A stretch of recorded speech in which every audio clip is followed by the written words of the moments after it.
Hi, guys, and welcome to day 2 of the Intentional Tech workshop. We're going to dive into daily routines and what those look like in a K2 classroom that utilizes technology.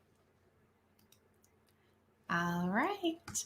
So, diving right in, we're going to go into myth number 4. So, over the past couple of live streams, we've been diving into different myths that are commonly believed amongst integrating technology into any classroom, let alone a classroom with young learners.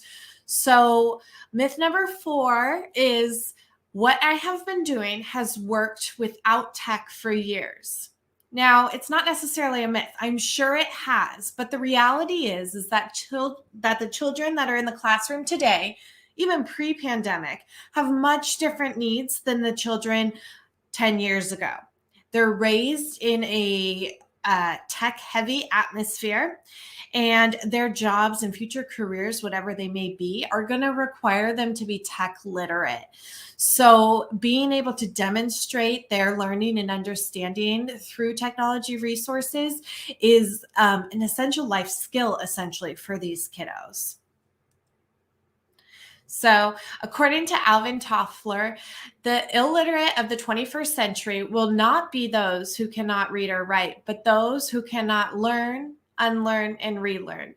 It's about adapting to change and giving them the tools in their toolbox, their tech toolbox, and their life skill toolbox to be able to adapt to everything that the future career and world demands of them.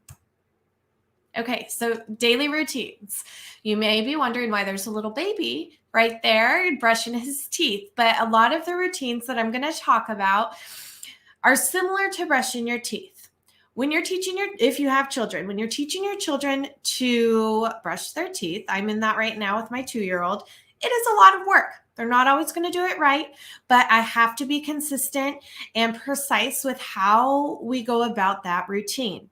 Now, I'm assuming my parents did that with me as well.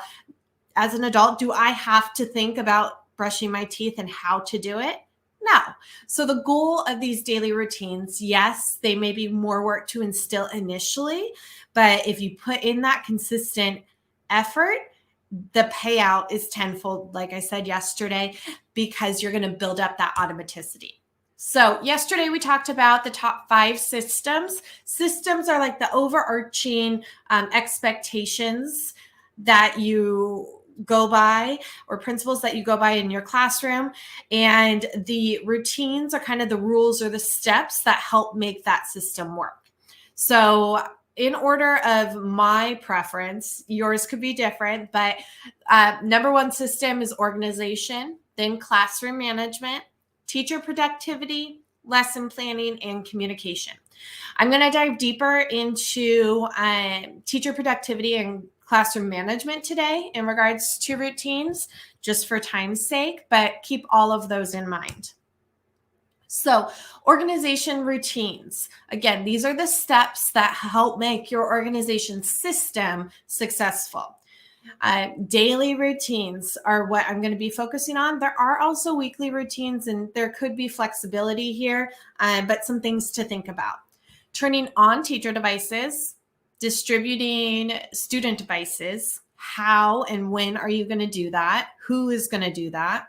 Collecting and charging student devices. At the end of the day, are you going to collect student devices? Are you going to do it after school? Are you going to have it be a closing day routine, a student job? So things to think about and stick by. And then turning off teacher devices. Are you turning them off? Are you saving tabs? What is your routine for closing out your technology for the day? And then updating the visual schedule. I always update the visual schedule the day before, so like right after school for the next day. And a big part of my visual schedule that I like to do is direction magnets. And this is as simple as printing out pictures of like crayons with the word crayons or color, laminating it and putting a magnetic sticker on it. And then I just manipulate them throughout the day depending on the activity.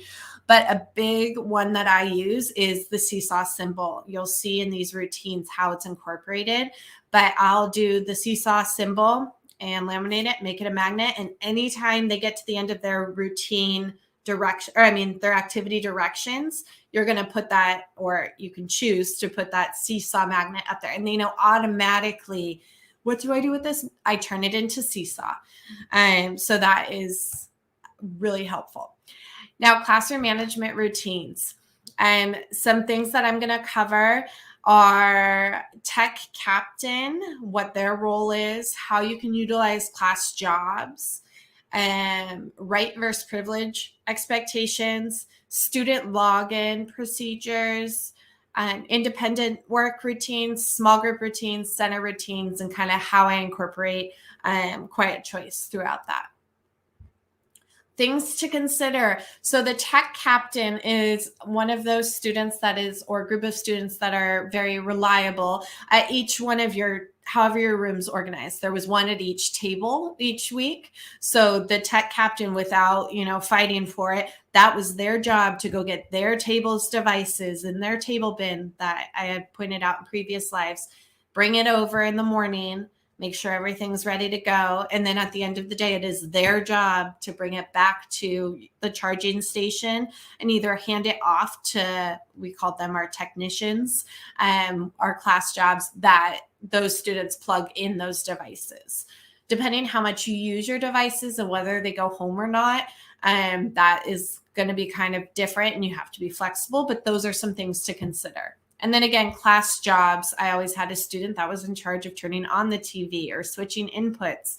And yes, they were 6 years old, but you would be surprised. They knew how to manipulate that technology sometimes better than myself. So incorporating these tech jobs into your classroom jobs, it gives the students buy-in and investment in how technology is a tool and not a toy. And then right versus privilege perspective or expectations. So it is not the student's right in the classroom to be able to use that technology. And we talk about that at the beginning of the year. It's a privilege. There's a lot of students in classrooms that don't have technology, that you need to abide by the expectations and the standards to take care of the technology and utilize it appropriately. One classroom management thing for this is my students that whatever, they're just having an awesome day, however you measure achievement or student progress or behavior throughout the day. If there are those students that are having an awesome day, they're getting all their work done, they're focused, then they earn the option to do a quiet choice of iPads when they're done. Normally that's not a quiet choice during regular activities. So being able to go on their iPad is like a special treat. And I don't have games on the iPads. They are getting that enrichment through whatever math game or activity that they're playing. But that's more than if they were just to sit there and do some other quiet choice activities. So that's a good incentive for students. And the students that earn it are the students that aren't going to take advantage of it. So that's something to think about. Okay, just a quick peek into general daily schedule. I know this is very flexible depending on mandates and what you're required to do. But the goal of showing you this is to show you that all the pen and paper activities can and are submitted on Seesaw as well. So tech integration in the classroom is not being on devices all day. It is simply using technology as a tool or a medium in which to demonstrate our learning. So that does not mean endless hours of apps. That does not mean aimless activity time or unstructured activity time on devices. Simply sticking to the fact that it is a tool. Yes, there's opportunity for fun with them, but on a daily basis throughout the day, every day, it is used as a medium to demonstrate our learning. So you can see in here, just going through like our morning chunk, morning work, completed pen and paper, submitted on Seesaw, morning meeting, traditional ELA block, whatever activity you're doing that day, pen and paper, on Seesaw, brain break. So you could just see throughout the day, it is incorporated. And a big misconception as well is that everything can be done on the devices. There's a lot of really cool interactive activities pre-made on Seesaw now, or on Teachers Pay Teachers for Seesaw or Boom Cards. But I cannot stress this enough. The children still need pen and paper activities.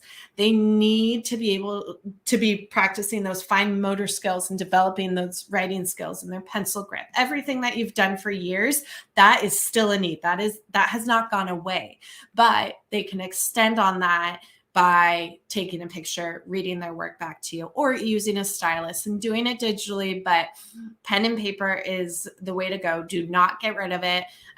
But what this does do is it provides opportunity for kids to bring their papers directly home and not into my inbox, because I see all of their work on Seesaw. Okay, so independent work.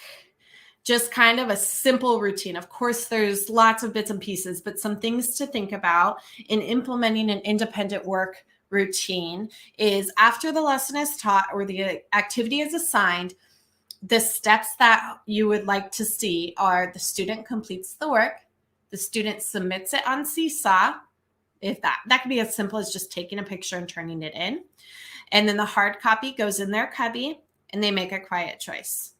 Simple as that. You can, tailor it to your needs, but that's kind of for every independent activity we did in the classroom. That is the progression that we followed. So the students knew what was expected of them once they were done every single time. And then quiet choice, what was their option, or their options available depended on the activity that we were doing. But most of the time, it was not a device-related quiet choice, because what we found is that if it's a device-related quiet choice, they're going to rush through their work to go on their iPad. And so we eliminated that to kind of combat that. And we are flexible in the next two activities or types of routines with that quiet choice, though, you'll see. So for small groups, this was really successful in a classroom that there's no aides or volunteers to help with reading groups or small groups or intervention groups. So while the other group is with the teacher, these students were working on what we called phonics packets. And I'll show you what that looks like in a minute. But they were hard copy packets. We also now have word work menus that they could do on Seesaw. But the idea is that it's a kind of a choice board or a packet. They independently are required to complete 2 pages of their choice that fit our time block. Of course, that's flexible. The hard copy is either turned into the inbox or kept in their desk. We found that turning it into the inbox prevented the problem of, I can't find my phonics packet, because you'll see they work on it every day throughout the week. So they will submit it on Seesaw and then turn the hard copy into the inbox or desk. Submitting on Seesaw provides that accountability and also stops them from coming up to or interrupting the small group to say, I'm done, what do I do next? Of course, they're going to do that initially. But once they have the routine down, they're going to know they complete their work, they turn it in on Seesaw, they turn their packet in, and then they get to make a quiet choice. Here, for an incentive and just for a quiet factor, while we're at small groups, we did allow quiet iPad choice. So in their reading folder, since it was reading groups, they can make a quiet choice there. So that gave them motivation to complete their 2 pages and get them done in a good manner, and then go on and make their quiet choice. They also could choose to do more pages if they wanted to finish their packet. So right here, let's see if it's going to play. Right there is just something that we used in our classroom from Miss Draft. She has all of the phonics rules, worksheets. And what we liked about it is that, let's see if I'll fast forward. All of the worksheets were really simple, and they were the same every week. So there were different ones to choose from. There's a lot more than this, but there was write the word, circle and sort, word searches, crossword puzzles. So we picked the same kind of activity every single week to go in those packets. and children can pick what activities they liked best to do. But the phonics rule changed. So they understood what to do on each page. They weren't asking for directions once we got into the flow of this routine, and they were able to just complete and practice their phonics rules and then move on and without or with minimal interruption of the small group teacher time. And then there was no penalty for not finishing during that time period, as long as you were working hard and you were focused. And they have opportunity to finish or catch up in the following small group sessions. Again, this can be done hard copy or digitally. You'll see the theme, the same activity, different task. All right, so for center rotations, depending if you do centers or not, this was my students' favorite time of the day. You can outline it a lot of different ways, but this is kind of a rough way of how we outlined it. So the centers themselves, the directions and what they were required to do remain the same each week. So an example would be center number 1 was write the room. Center number 2 was word work. Center number 3 was reading fluency. Center number 4 was writing, and then center number 5 with the teacher. So specifically the centers that we did that we found successful were write the room, phonics board, which I have an example of. So that's your practicing your fluency reads. Phonics game. So that would be some sort of manipulative phonics word work or not word work, phonics activity, like usually with a partner. Word work. And so we have word work menus where they can manipulate sounds and words depending on what their needs are, because you could either do homogeneous or heterogeneous groups for your center rotations. It's your preference. And then we did stick sentences where we had words on popsicle sticks. They were the high frequency words for that week, and they went with that unit. And then they had task cards to complete with those, like writing sentences and things like that. This is the only period in the day where students consistently have devices available for quiet choice according to their folder. So for example, if there was a math center thrown in there, those students would have quiet choice of the math folder and the math folder only, reinforcing what they're working on that day or at that time for centers. Same activity, different task. Ow. How? Down. Out. Found. Okay, so you'll see students complete the same activity throughout the week and even throughout the year. And so this is the phonics board that I had mentioned. We complete it as a whole class up on the board. We practice it in small groups, and then it becomes a center activity where they can record their reading. This authentic data that is provided, it's priceless. You can see the students grow throughout the entire year. You can also see what catches them up. And what they're struggling with. This routine in itself, you'll see that one was done during distance learning, but I have plenty that are done in the classroom. Students learn how and when to record themselves appropriately for certain tasks. Yes, there's going to be background noise, but it still is highly beneficial. And then having the students use a basic... Here's the number of the day. Having the students use basic and streamlined templates frees up their working memory so they can dive deeper into content. So the goal is to have go-to templates or resources that you can use print or digitally to interact with whole class, independently, small group throughout your week. Again, this method can be done hard copy or digitally, and you can hear him work through reteaching one of his peers. I think you guys know this one. It's 3. So I moved 3 buttons in the 10 frame, 3 blocks in the base 10. Then in this other one right below the base 10, it says 10 blocks are stacked on the base 10.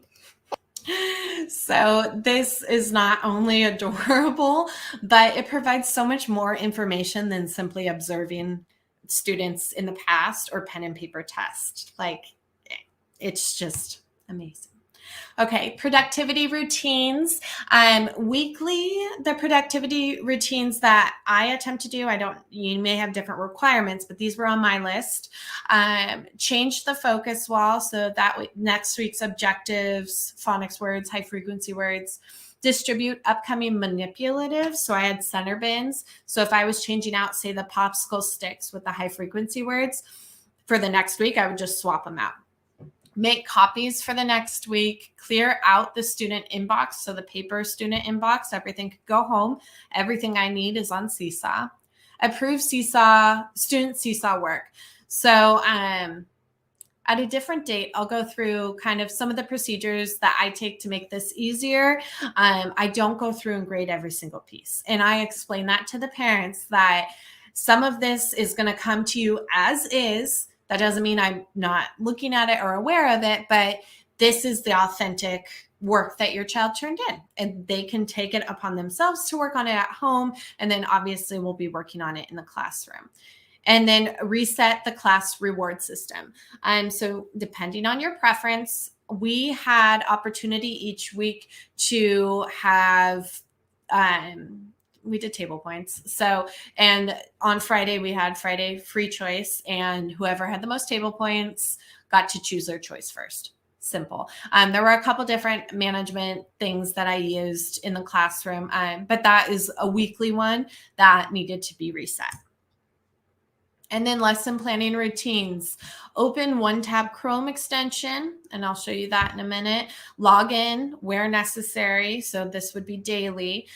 Locate any devices that you're going to need, whether you want to turn them on or if you have to switch inputs, if you have a smart TV. And then preload website resources to avoid the ads and anything like that, so that your transitions and your teaching throughout the day are seamless as can be. Technology is technology. So it's not always goes the way we want, but for the most part, these will set you up for success. Okay, so this is how to pin resources. All right, so I'm going to show you some of the Chrome extensions that I recommend and where you can find them. So, and a little bit about the settings. So if you go up to the top navigation bar and click on Chrome, you're going to go to Preferences. And once you're in Preferences, you can go into the default browser, make sure you have that set up, and then below that is going to be on startup. So if there's anything that you use, like an attendance program, your email, anything that you use every day, all day, that you want to just automatically open up when you come into the classroom, you would go to this on startup, and then you would add your page here. Now you could do it on specific pages. You can leave it to where you left off or open a new tab page. I always love to have my Google Drive open. Sometimes I'll set it so that my email's open. So you can modify this however you wish. And then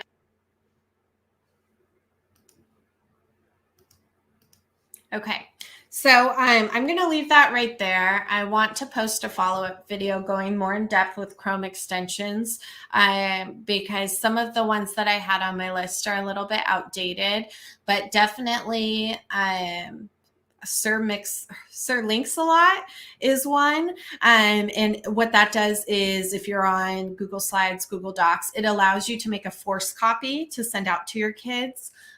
So that they can edit it as necessary without messing up the original document. And then the Seesaw Reflect is also one, but that would be more for teacher use. I, again, recommend tablets for students, and so they don't necessarily navigate the Chrome interface as much as they do the apps. Okay, and then communication routines. One of two things that I recommend, because technology allows us to be available anytime, any place, and that's not healthy for our mental health. So looking at office hours, trying to stick to them in some regard for what you feel comfortable with, you could do that one of two ways. Allow smart notifications, email, Seesaw or Remind notifications on school devices only, and then you leave those school devices at home, or don't have them on your personal device. Now, I wore an Apple Watch, and so when I have my Apple Watch on, I'm okay with getting notifications during the day, and I could just look at it so I know, and it's not very disruptive. But that doesn't mean I want them on Saturday and Sunday. So just like you can set app limits for students, we talked about previously, you can set office hours on your phone or downtime on your personal device so that you don't get those notifications during after 6 p.m. on the weekdays or over the weekends. So I'll go through just real quick and show you what that looks like. So what you would do is go to screen time, and then you can add app limits, but that is more for student use. Let's see. Okay, here. And then there's downtime. Where is it?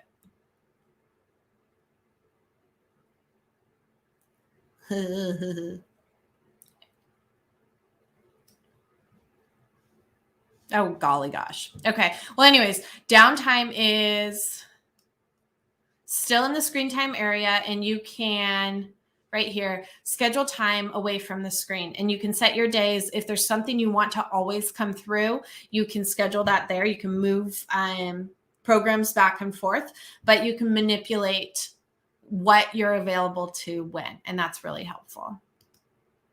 All right, so you'll see the secret is the same activity, different task through everything that you do. Actionable steps: play around with the Chrome extensions and settings to optimize productivity and help with your transitions, your tech transitions in the classroom throughout the day. And then, does your classroom have intentional tech? Is what you're using in regards to technology, is it efficient, engaging, enriching, and effective? How do you know? Hopefully some of these examples I've provided you over the past couple of days, and specifically tomorrow when we dive into differentiating and assessing students, will prove that, and you can take some of those away. Oh, I moved myself all the way back. Anyways, okay. So, like I said, tomorrow, Wednesday, same time and place, we're going to dive into differentiating and assessing students and how technology really bursts that open and allows us to do so many more things for our students, and up the tequity and really support those learners. And then finally on Thursday, we're really going to dive into the intentional tech framework. And make sure, if you haven't already, I have a free intentional tech, some days not a day of the week, intentional tech roadmap. You are welcome to download and utilize. It kind of sums up what I've been going over the past couple of live sessions, and I'll post the link in the comments, but you can also get it by following this bit.ly link. And I look forward and hope to see you tomorrow as we dive into how to differentiate and assess student work with technology. All right, guys.